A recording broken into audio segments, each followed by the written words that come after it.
Bible പുതിയ നിയമത്തിൽ നിന്നുള്ള വായന യോഹന്നാന്റെ സുവിശേഷം 1-ാം അധ്യായം. ആദിയിൽ വചനമുണ്ടായിരുന്നു, വചനം ദൈവത്തോടു കൂടെയായിരുന്നു, വചനം ദൈവമായിരുന്നു. അവൻ ആദിയിൽ ദൈവത്തോടു കൂടെയായിരുന്നു. സമസ്തവും അവനിലൂടെ ഉണ്ടായി, ഒന്നും അവനെ കൂടാതെ ഉണ്ടായിട്ടില്ല. അവനിൽ ജീവനുണ്ടായിരുന്നു, ആ ജീവൻ മനുഷ്യരുടെ വെളിച്ചമായിരുന്നു. ആ വെളിച്ചം ഇരുളിൽ പ്രകാശിക്കുന്നു, അതിനെ കീഴടക്കാൻ ഇരുളിന് കഴിഞ്ഞില്ല.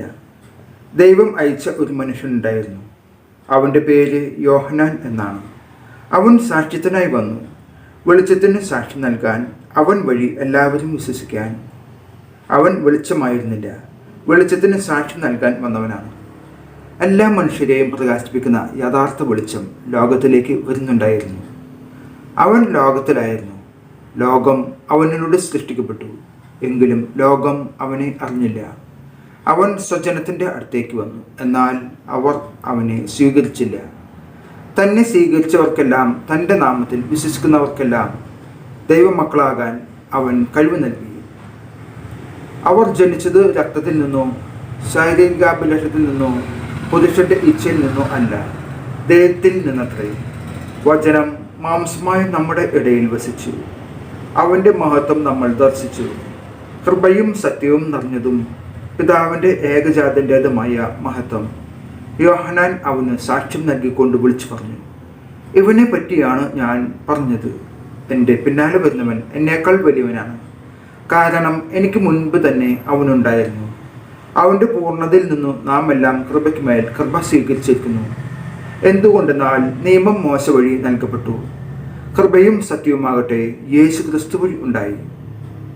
ദൈവത്തെ ആരും ഒരിക്കലും കണ്ടിട്ടില്ല. പിതാവുമായി ഗാഢബന്ധം പുലർത്തുന്ന ദൈവം തന്നെയായ ഏകജാതനാണ് അവിടുത്തെ വെളിപ്പെടുത്തിയത്.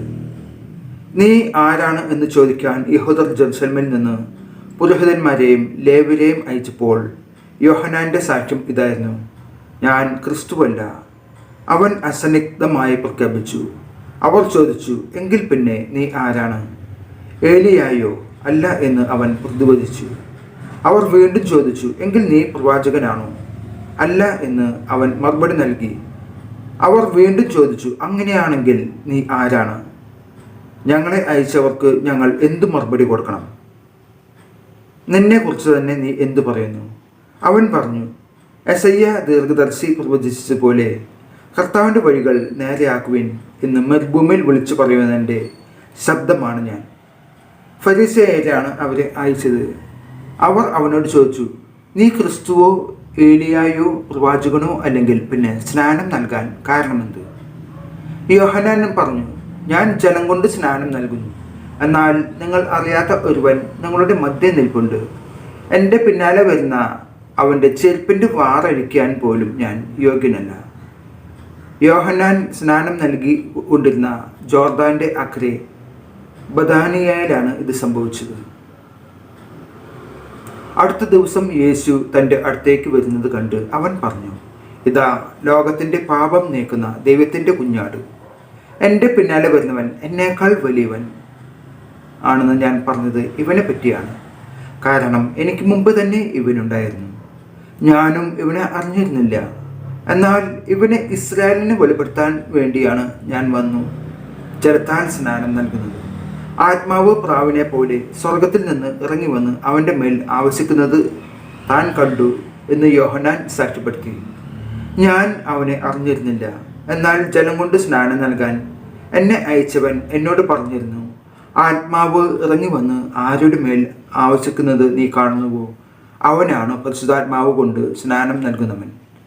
ഞാൻ അത് കാണുകയും ഇവൻ ദൈവപുത്രനാണെന്ന് സാക്ഷ്യപ്പെടുത്തുകയും ചെയ്തിരിക്കുന്നു. നമ്മുടെ കർത്താവായ യേശു മിശിഹായ്ക്ക് സ്തുതി.